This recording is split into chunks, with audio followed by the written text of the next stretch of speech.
I'm Rebecca Fowler from industrialmachines.net, and today I'm on site in Swindon at a research and development facility where we're hosting an online auction of this exceptional FinPower CNC punch press.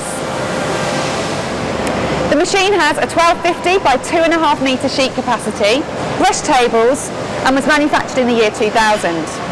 Because it's only ever been used in a test environment, it has 7,500 hours on the clock and is in immaculate condition for a machine of this age.